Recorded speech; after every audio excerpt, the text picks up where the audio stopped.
One other place I want to get out to is Athens, Georgia. And whoever's playing quarterback in Athens, Georgia is going to have a lot on their shoulders. But it's going to be a good battle. Like, I don't know that we are giving enough attention to just how close I think this ultimately could be and how much of a competition this is going to be. Is it Gunnar Stockton? Is it Ryan Puglisi? I've already made a pick on this. I'll make another pick and tell you, why I believe that. But we'll just break down the battle at large, too. Before we do that, though, make sure you are subscribed. Georgia fans, y'all been good to us. We appreciate you being subscribed. Appreciate you being dialed in. But if you haven't yet dialed in, no time like the present. We'd love to have you on board. Again, this is not a done deal at all.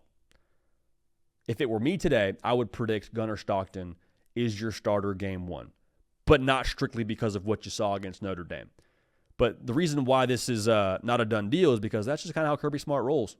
He is all about competition. In fact, he wasn't just down to have a two-quarterback battle in Puglisi and Gunnar Stockton. I bet everybody on that roster will get a lot of reps. He tried to bring in more guys to compete.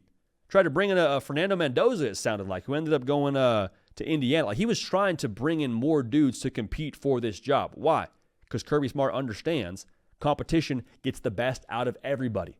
It makes whoever my starting quarterback is, whether it's Puglisi, Stockton, somebody else, by nature of how they're going to have to compete for it and win it behind the closed doors when we get after it during the practice here in Athens, they will be the best guy for the job.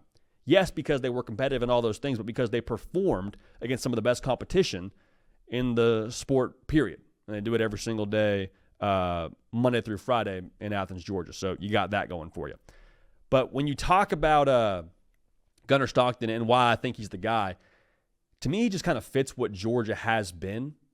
And what I mean by that is Georgia's model has really been come here, wait your turn, do the right things, whether it's scout team, whether it's a backup role, whether you got to jump in, like in the SEC title game, for example, and get us the chance to go win the SEC, great. But he's done all the right things. And at this point in time now, it's his turn. Not that that's anything that Kirby Smart's keeping track of. I think it's his turn / his time for him to take control of the job. I think the traits of Georgia and what they are ultimately are something that Gunnar Stockton embodies. Toughness, competitiveness, composure, all those things. I see that in Gunnar Stockton. And y'all, to be real, go check out the Notre Dame game again. I know there were some costly mistakes.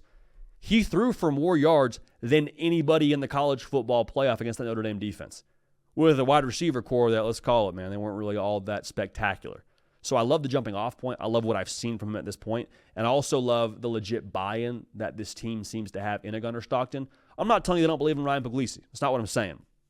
But when Carson Beck went out of the game and Gunnar Stockton opens the second half against Texas in Atlanta, the body language of that roster was very different than you would expect the body language to be of a team that just lost their starting quarterback. There was no shell-shocked. There was no woe is me. And some of that's Georgia's being Georgia. I totally get that. I think a lot of that is the belief they had in Gunnar Stockton. And that belief, I think, is only amplified based on what he did in the Sugar Bowl against Notre Dame. My own opinion. Now, Ryan Puglisi, I've said it many times. That's my guy, dude. I think that guy is a stud. I think he's got that dog in him, no pun intended. And I cannot speak to, with absolute authority, what he is as a college football player. You can't. Nobody can, really, unless you're watching practice in Athens every day. But what I can speak to is what he was as a prospect, top 10 guy for us here at On 3. I can speak to the way that his teammates talk about him, and they seem to rave about him as well. So you got that going for you. I mean, players don't gas up other players, especially if they're younger than them, for what they do during practice. And Ryan Puglisi, you go watch those different Players Lounge episodes. Aaron Murray and the team do a great job. Interview different players at Georgia. They talk about Ryan Puglisi and the way that he's balling during practice. Upperclassmen seem to have a good amount of respect for that guy. So I'll leave that there. But what I can speak to is when we sat down with him at the Elite Series here in Nashville when he was coming out of high school, at this point in time, Dylan Raiola had just committed to Georgia.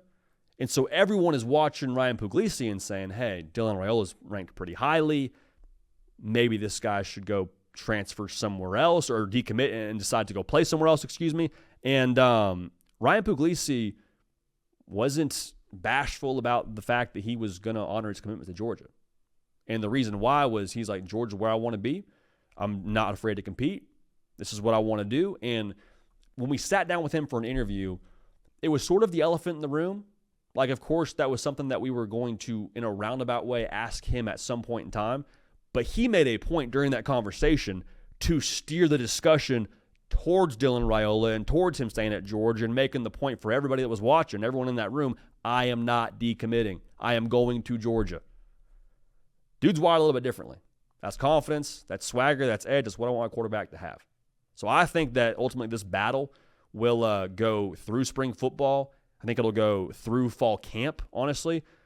What will decide this battle, in my estimation, is going to be what happens in the competitive scenarios. It's about competing, right? It's about, who's going to be the one that wins the job outright. You go win the job, I think, at Georgia through fall scrimmages. And so the best way to stay in the know for those scrimmages and what happens, ton of intel from Dogs HQ when that's all going down during the spring. So go get a membership there. Our Georgia On 3 site, best in the business. Rusty Mansell on the team. Jake Rowe, crushing all of it. So get dialed in there, but I really do think if you want to win the quarterback job, you're going to have to take it in an 11-on-11 competitive scenario, just because I think the margins will be that thin between these two as they go through spring and into fall camp. Again, my pick is Gunnar Stockton, but that's how I feel about it right now in February.